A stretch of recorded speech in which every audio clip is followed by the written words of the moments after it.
देश भर में कोरोना का कहर जारी है। इसी बीच लॉकडाउन पार्ट 3 को लागू कर दिया गया है। हालांकि बड़ी रियायतें देश भर में दी गई हैं। वहीं अगर राजधानी दिल्ली की बात करें तो बीते 24 घंटे के अंदर ही 427 मामले आए हैं।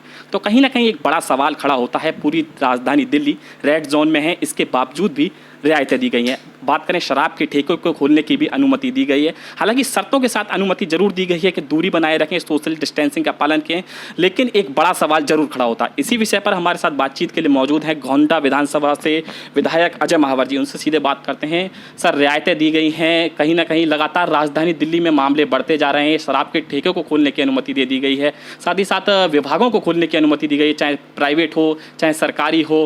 हालांकि इसमें कुछ कंडीशन जरूर लागू की गई हैं। 33% स्टाफ को रखा जाएगा, लेकिन एक बड़ा सवाल नहीं है क्योंकि लगातार मामले बढ़ते जा रहे हैं। 427 बीते 24 घंटे के अंदर मामले आए, एक बड़ा रिकॉर्ड आया है। मैं आपसे सहमत हूँ। 3 बातें कहना चाहता हूँ। पहली बात, केजरीवाल जी को बिल्कुल भी जल्दबाजी लॉकडाउन खोलने के लिए नहीं करनी चाहिए, जबकि वो कह रहे हैं लॉकडाउन के लिए दिल्ली प्रिपेयर है। अगर दिल्ली प्रिपेयर है तो 24 घंटे में 427 मामले, ऐसा पहली बार हुआ है। तो क्या आप उस बात को इग्नोर करना चाहते हो? इस सीरियसनेस को इग्नोर करना चाहते हो? इस सीरियसनेस को इग्नोर नहीं करना चाहिए।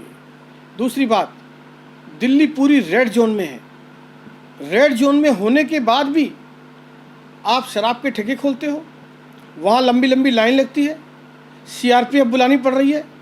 क्या आवश्यकता थी? जबकि केंद्र सरकार ने गाइडलाइन दी है कि शराब के ठेके सिर्फ ग्रीन जोन के लिए खुलेंगे और कुछ शर्तों के साथ ऑरेंज जोन में। रेड जोन में केंद्र सरकार के मना करने के बावजूद आप केजरीवाल जी यदि शराब के ठेके खोल रहे हैं, इससे आपकी मंशा अच्छी नज़र नहीं आती है दिल्ली वासियों के प्रति। तीसरी बात, आपको जो ध्यान देना चाहिए, सही बात तो यह है कि आप 15 दिन से सही राशन वितरण नहीं दे पा रहे, केंद्र सरकार का राशन नहीं बांट पा रहे, दिल्ली का जो राशन नियमित बढ़ता है वो ठीक से नहीं बांट पा रहे, लोगों के ई कूपन जनरेट नहीं हो पा रहे, जनरेट हो रहे हैं तो वो उनको पेंडिंग में डालकर रखा हुआ है, 15 दिन से वो राशन नहीं ले पा रहे। और एमएलए एमपी को जो आपने 2-2 हज़ार कूपन की बात कही, वो तो आपने एक सेकचिल्ली वाली बात कर दी और वो कुछ नज़र नहीं आ रहा। लोग हमसे पूछते हैं कौन सा कूपन, कहाँ का कूपन। ऐसे ही सैनिटाइजेशन के लिए जापानी मशीन, कहाँ की मशीन, कैसी मशीन, दर्शन तो करा दो प्रभु, लोग ये कह रहे हैं। तो मेरा ये मानना है कि आपको ग्राउंड पर जा कर के इन 3 चीज़ों पर काम करना चाहिए। एम्बुलेंस हेल्थ के बारे में, दूसरा सैनिटाइजेशन के बारे में, तीसरा फूड सप्लाई के बारे में, और चौथा विषय अब प्रवासी का आना और दिल्ली के जो बाहर लोग फंसे उनको बुलाना।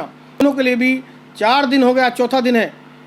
एमएचए के द्वारा जब गाइडलाइन नोटिफिकेशन हुआ उसके बाद अनेक राज्यों ने 24 घंटे के अंदर अपने अपने पोर्टल जारी कर दिए, अपने अपने वेब जारी कर दिए, अपने अपने चीज़ें जारी कर दी ताकि लोग उसमें जा सकें, मदद ले सकें, सहायता ले सकें। आज तक चौथे दिन भी आपकी सरकार ने इसके लिए कोई कदम नहीं उठाया। तो मुझे लगता है गुड गवर्नेंस पर ध्यान देना चाहिए केजरीवाल जी को, ना कि शराब के ठेके खोलने पर और जल्दबाजी में लॉकडाउन खोलने पर। लेकिन केजरीवाल जी कहते हैं स्वास्थ्य सुविधाएं हैं वो पूरी तैयार हैं, लॉकडाउन अगर खुलता है तो कोई समस्या नहीं होगी। आपको नहीं लगता अगर ये चैन टूटेगी? क्योंकि चैन तोड़ने की एक कोशिश की गई थी जो कोरोना को लेकर, लेकिन अगर ये चैन जुड़ती चली गई, मामले लगातार बढ़ते चले गए तो कहीं बड़ी समस्या भी बन सकती है। इसको केंद्र को लेकर भी कोई बड़ा कदम उठाना चाहिए। मैं तो सहमत हूँ ना। केंद्र सरकार से भी मैं गुजारिश करूँगा कि इंटरवीन करें, एलजी के माध्यम से करें, एमएचए डायरेक्ट करें, लेकिन जब रेड जोन में दिल्ली है तो लॉकडाउन खोलने की बात करना बेमानी है, गलत है। गुड गवर्नेंस के लिए जो चीज़ें होनी चाहिए उसको करनी चाहिए। उसमें कहीं ना कहीं मुझे लगता है कि दुख के साथ कहना पड़ रहा है कि ये फेल है और दिल्ली को किस ओर ले जाना चाहते हैं। परसेंटेज वाइज दिल्ली अभी भी सबसे ज़्यादा है, आबादी के हिसाब से जो परसेंटेज है कोरोना पॉजिटिव्स की वो ज़्यादा है। लोग परेशान हैं। मैं 4 दिन से खुद परेशान हूँ। किसी को एम्बुलेंस भेजने में कई घंटे लग रहे हैं, किसी को क्वारंटाइन सेंटर में सही सुविधाएं नहीं मिल रहे, ढंग से खाना नहीं मिल पा रहा है।